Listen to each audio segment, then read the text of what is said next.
نئے فارم 45 تیار کیے جا رہے ہیں۔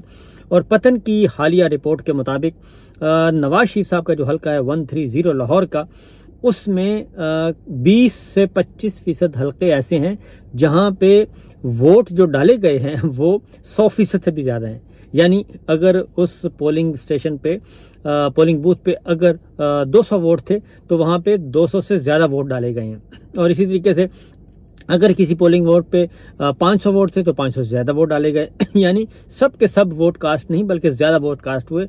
کلیئر سچویشن صاف جو نظر آ رہا ہے اس کے مطابق یہ ہے کہ جعلی ووٹ ڈالے گئے اور ڈبے بھرے گئے، اور یہ ڈبے کب بھرے گئے؟ یہ بعد میں بھرے گئے، اور یہ چیزیں آ رہی ہیں۔ اور نہ صرف یہ بلکہ بہت سارے حلقے، بہت سارے پولنگ اسٹیشنز ایسے ہیں نواز شریف صاحب کے حلقے کے کہ ان میں 80% سے زیادہ حلقے ایسے ہیں جہاں موسٹلی حلقے ایسے ہیں، پولنگ اسٹیشنز ایسے ہیں جہاں پہ 80% سے زیادہ ووٹ کاسٹ ہوا۔ یہ وہاں پہ ہوا ہے جہاں پہ ان کے نتائج تبدیل کیے گئے تاکہ ان کی برتری ثابت کی جا سکے۔ اس لیے پتن کی ایک اور رپورٹ ہے، اس میں قومی اور صوبائی اسمبلیوں کے 41 حلقے ایسے ہیں جن میں فارم 45 میں تبدیلیاں کی گئیں۔ اور ان میں یہ کون سے حلقے ہیں؟ یہ موسٹلی حلقے وہ ہیں جہاں پہ پاکستان تحریک انصاف جیتی اور پاکستان مسلم لیگ نواز کو جتوایا گیا۔ اب پاکستان تحریک انصاف جہاں سے جیتی ہے وہاں پہ بھی نتائج تبدیل وہاں پہ فارم 45 جعلی فارم 45 تیار کیے جا رہے ہیں، اور جہاں پہ مسلم لیگ نواز جیتی اس جیت کو وہاں پہ بھی یہی کام ہو رہا ہے، ان کو جتوانے کے لیے، ان کو ہروانے کے لیے یہ سارے کام ہوئے۔ یہ اس میں سارے ڈیٹیلز دی ہوئی ہیں 21 حلقوں کی تفصیلات۔ 12 قومی اسمبلی کے حلقے ایک ہیں اور 21 ایک ہیں۔ یہ آہستہ آہستہ جو پتن کی رپورٹ ہے یہ سامنے آ رہی ہے اور ہر چیز کھل کر بیان کی جا رہی ہے، اور اس میں کوئی ڈھکی چھپی بات رہی نہیں۔ دوسری جانب پاکستان تحریک انصاف کے چیئرمین عمران خان صاحب موجود ہیں اڈیالہ جیل میں، اور انہوں نے بھی کل بات چیت کی ہے، اور ان کی بات چیت پہ بہت زیادہ جو ہے وہ نون لیگ بہت زیادہ سیکھ پا ہے، اور نون لیگ کو سمجھ نہیں آ رہی کہ وہ کریں تو کریں کیا۔ انہوں نے کل پھر کہا ہے، آرمی چیف عاصم منیر صاحب سے انہوں نے کہا ہے، فوج سے مخاطب ہوئے ہیں، انہوں نے کہا ہے کہ ہم فوج کے ساتھ مذاکرات کے لیے تیار ہیں، فوج اپنا نمائندہ مقرر کرے، ہم مذاکرات کریں گے۔ اور عمران خان صاحب نے یہ بات کی ہے۔ اور جب صحافیوں نے پوچھا کہ جناب آپ تو بہت زیادہ ان پہ تنقید کرتے تھے، اور انہوں نے کہا کہ ہم نے فوج پر کبھی الزامات نہیں لگائے، ہم صرف تنقید کرتے ہیں، اور گھر میں کوئی بگڑا ہوا بچہ ہو تو اس پر تنقید کی جا سکتی ہے اور کی جاتی ہے۔ فوج پر تنقید اس وجہ سے کی تھی کیونکہ تنقید جمہوریت کا حسن ہے۔ اور انہوں نے کہا کہ عمران خان نے کہا کہ فوج کو بگڑے ہوئے بچے سے تشبیہ دی ہے۔ جب انہوں نے پوچھا صحافیوں نے، انہوں نے کہا جی کہ آپ کی حالیہ باتوں سے یہ لگ رہا ہے کہ آپ فوج کے ساتھ معاملات ٹھیک کرنا چاہتے ہیں، لیکن آپ نے اسی فوج پر اور اس کے سربراہ پر الزامات عائد کیے۔ تو عمران خان صاحب نے واضح طور پر کہا کہ میں نے فوج پر کبھی الزامات نہیں لگائے، میں نے صرف تنقید کی، ہمیں یہ نہ سکھائیں کہ فوج نے کبھی کوئی غلطی نہیں کی، عمران خان نے واضح طور پر کہا۔ انہوں نے کہا کہ ذوالفقار علی بھٹو کی سزا کے پیچھے جنرل ضیاء الحق تھے، اور سقوط ڈھاکہ کے پیچھے جنرل یحییٰ خان کا ہاتھ تھا، اور اب آپ ظلم کریں گے اگر فوج پر تنقید بند کر دیں گے۔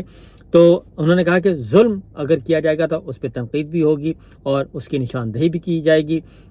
اور ساتھ ساتھ عمران خان صاحب نے ایک اور بات بھی کی، انہوں نے کہا جی کہ محسن نقوی سے بالکل کوئی بات نہیں ہوگی، اور اس کے ساتھ ساتھ انہوں نے کہا جی محسن نقوی نے اس لیے اس کے ساتھ اس لیے بات کی، اگر وہ فوج جو ہے وہ نامینیٹ کر بھی دے محسن نقوی کو تب بھی ہم ان سے بات نہیں کریں گے، کیونکہ محسن نقوی نے پنجاب پولیس سے مل کے آئی جی پنجاب سے مل کے بہت زیادہ ظلم کیا ہے پنجاب میں۔ اور انہوں نے کہا کہ SIFC جو ہے اس کا نتیجہ بھی ہمارے سامنے ہے، اور اس میں بھی کوئی پیش رفت نہیں ہوئی۔ اور اس کے ساتھ ساتھ عمران خان صاحب نے ایک اور بات بھی کی، انہوں نے کہا جی محمود خان اچکزئی صاحب سے ہم نے مذاکرات کا مینڈیٹ دیا تھا، اور دوسری طرف سے کوئی سامنے نہیں آیا بات کرنے کے لیے۔ محمود خان اچکزئی صاحب کو اب بھی اختیار ہے، اور وہ ہمارے مکمل طور پر قابل اعتماد ہیں۔ اور اس کے ساتھ ساتھ محسن نقوی صاحب کے بارے میں انہوں نے کافی سخت گفتگو کی ہے، اور ان کو بھی کہا، انہوں نے کہا کہ ذل شاہ کی موت کے ذمہ دار ہیں یہ لوگ، اور یہ بیرون ملک کیوں نہیں جا سکے گا؟ ہر ممالک پہ تشدد سے نفرت کی جاتی ہے اور ہم بھی ایسا ہی کرتے ہیں۔ اور مریم نواز کے بارے میں عمران خان صاحب نے کہا کہ فاشسٹ ہے، وہ باپ کے چوری کے پیسوں پر ایسی پلی جیسے شہزادی ہو۔ مریم نواز آئی جی پنجاب کو اس لیے رکھا ہوا، آئی جی پنجاب کو مریم نواز نے، کہ اس نے پی ٹی آئی پر بہت ظلم کی ہے، اس لیے اس کو تبدیل نہیں کیا جا رہا۔ اور مذاکرات کے لیے پہلا مطالبہ ہے کہ 3 مطالبات عمران خان صاحب نے آج رکھیں جی مذاکرات کے لیے۔ پہلا مطالبہ ہے کہ چوری کیا گیا مینڈیٹ واپس کیا جائے۔ دوسرا مطالبہ ہے کہ ہمارے گرفتار کارکنان کی رہائی اور مقدمات کا خاتمہ کیا جائے۔ اور تیسرا ہے جی مرحلہ اور تیسرا مطالبہ انہوں نے کہا جی ملک بچانے کے لیے صاف شفاف الیکشن کروائے جائیں اور اس کے بغیر صورتحال نہیں ہو سکتی ٹھیک۔ ایک سوال پر عمران خان صاحب نے کہا کہ مولانا فضل الرحمان نے اسمبلیوں سے استعفے کی جو بات کی وہ تیسرے مرحلے کی بات کر رہے ہیں، یعنی کہ آخری مرحلہ وہ ہوگا تحریک کا۔ اگر یہ بات ان کو سمجھ نہ آئی اور اگر ہمارے مطالبات نہ مانے گئے تو پھر وہ سٹیپ بائی سٹیپ ہم آگے بڑھیں گے، تو وہ تیسرا مرحلہ ہے جو کہ استعفوں سے ہے۔ جماعت اسلامی کے دھرنے کی عمران خان نے مکمل طور پر حمایت کی ہے اور انہوں نے کہا کہ ہماری پارٹی اس دھرنے میں بھرپور شرکت کرے گی اور پارٹی لیڈرشپ کو کہوں گا کہ آج ہی جماعت اسلامی کے دھرنے میں شمولیت کریں۔ اور حالات یہ ہیں کہ میرے جیل کے کمرے کی صفائی کرنے والے کے گھر کا بجلی کا بل 40,000 روپے آیا ہے اور بجلی کے بلوں اور ٹیکسز میں ہوش ربا اضافے پر جماعت اسلامی کے موقف کی حمایت کرتا ہوں۔ یہ انہوں نے کہا کہ یہ اس سے آپ اندازہ کر سکتے ہیں کہ جیل کے اندر جو ان سے ملنے آتے ہیں یا ان کی جو صفائی وفائی کرتے ہیں ان کے سیل کی، تو ان کے ساتھ بھی عمران خان صاحب ذرا گپ شپ لگاتے ہیں اور وہی عمران خان صاحب کو بتا رہے ہیں کہ جناب ہماری یہ حالت ہے۔ اگر جیل کے اندر جو صفائی کرنے والا ہے وہ عمران خان کو اپنے دکھ درد بیان کر رہا ہے تو اس سے آپ اندازہ کر سکتے ہیں کہ عمران خان صاحب کا جو وائرس ہے وہ کہاں کہاں پھیل چکا ہے۔ اور جماعت اسلامی کی موقف کی انہوں نے کہا حمایت کرتے ہیں۔ لاپتہ افراد کی بازیابی کے لیے نکلنے والے بلوچ عوام کی بھی میں حمایت کرتا ہوں۔ بلوچستان میں لوگوں کو غائب کرنا ظلم ہے اور حکومت ہوش کرے۔ بلوچ عوام میں بہت زیادہ نفرت پھیل رہی ہے۔ ہمارے 25 ورکر اب تک غائب ہیں۔ Social media activist Ahmad Janjua کو گھر سے گرفتار کر کے دہشت گرد بنا دیا گیا ہے اور میں نے چیف جسٹس اسلام آباد ہائی کورٹ عامر فاروق کے خلاف ریفرنس دائر کیا ہے۔ جسٹس عامر فاروق نے مجھے ٹیرین کیس میں پھنسانے کی کوشش کی تھی اور میرے اور اہلیہ کے سارے کیسز عامر فاروق صاحب ہی سنتے تھے اور مجھے جوڈیشل کمپلیکس سے اغوا کیا گیا تو عامر فاروق نے اسے درست قرار دیا۔ عامر فاروق سے گزارش ہے کہ انصاف کے اصولوں کے تحت میرے مقدمات سے الگ ہو جائیں۔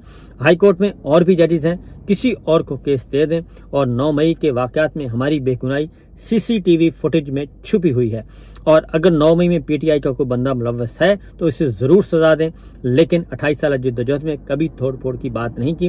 عمران خان نے کہا کہ ساری پارٹیاں جلسے کر رہی ہیں، ہمیں جلسے کرنے کی اجازت نہیں ہے۔ ابھی ثوابی میں جلسہ کر رہے ہیں، اگلا جلسہ اسلام آباد میں کریں گے اور ہم نہیں چاہتے کہ انتشار ہو۔